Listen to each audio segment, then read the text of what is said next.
everyone. Oh, hi everyone. Thank you for those who came to the group today.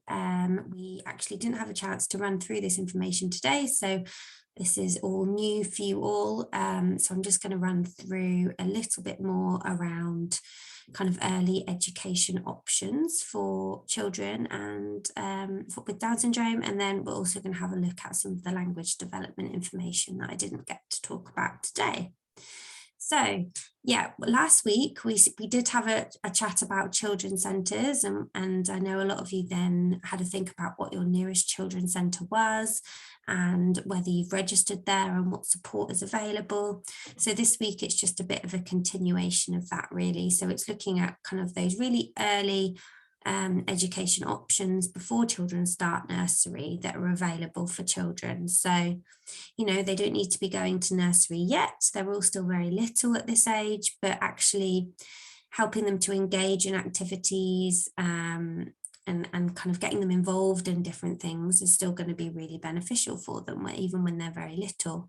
And it might be that as they get older, those things get a bit more structured and you want to do more and more of those, but it's always nice to kind of introduce some things when they're little as well. So yeah, one of the best places for that, as we discussed, is your local children's centre.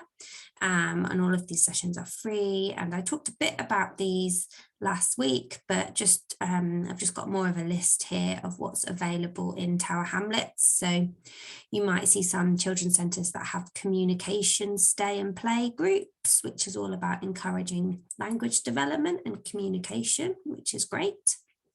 You might see some sensory play sessions, some active play sessions to help develop their kind of physical skills, some creative play sessions, which is kind of more art and mark making. But they also run classes for parents and babies, so much smaller children. They might do baby massage or baby sign classes, so they're available as well. And they also run classes just for parents, so more information sessions. So it might be English as a second language classes to help parents if they want to improve their English skills, school readiness classes that will give information about getting children ready to start school, and parenting support classes if you feel like you need a bit of extra help with your child's behaviour at home. There's lots and lots of things at children's centres, and you can also access lots of health services and lots of advice. So yeah, definitely worth checking it out.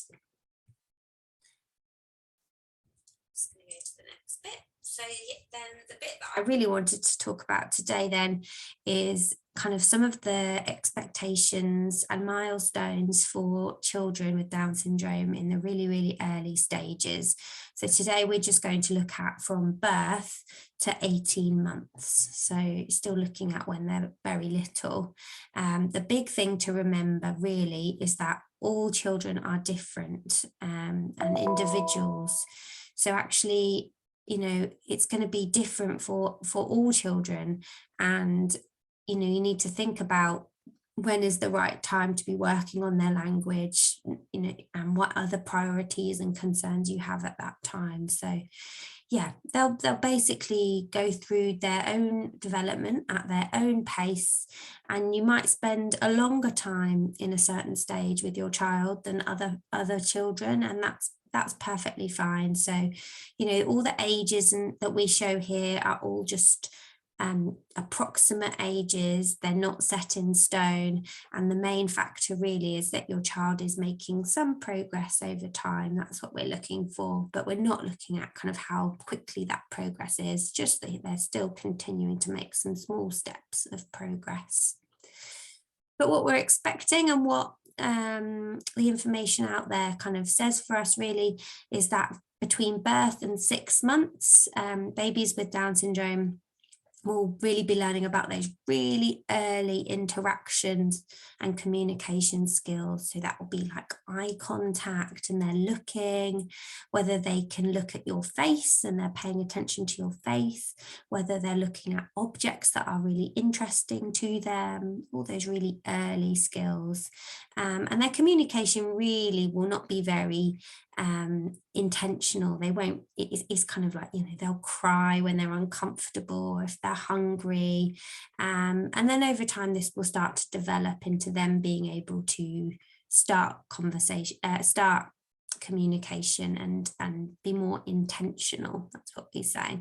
So they might start to use sounds or movements to try and tell you something.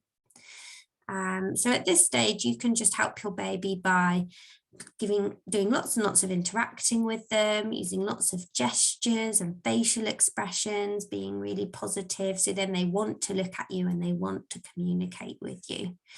It's also nice at this stage to copy your baby's facial expressions and try and take turns with them doing funny things, and just responding when they try to communicate with you. And that might be kind of making some sounds. You might want to sing to them. It might be how you play with them. And at this stage, if you've got a speech and language therapist, they will hopefully be helping you kind of getting involved even when your child is quite little, and they can help you find ways to promote these really, really early skills. And then the next stage, we're looking at more from 6 to 18 months, so just a little bit older. So at this stage, we're thinking that children will probably be doing all of the things that hopefully some of the things we've already talked about, but they'll probably make some more sounds. We might hear them making some more sounds, like what we call babbling, which all babies do, and maybe starting to understand some really early words, like spoken words or signs. So we often need to think about what words or signs we want to teach young children, and it needs to be ones that they hear lots and lots of times throughout their day, or things that they're really interested in, like particular toys or particular things they really like to do. So we often say that it's good to at this stage to be using words with your child all about their daily routine, and that helps them to connect the objects that you use in their routine to the word, to the sign, to an action that you might do with them, and just helping them to make all those links together in their head. We're not expecting at this stage for them to be using the word or using a sign yet. It's more about them hopefully starting to understand what these words mean.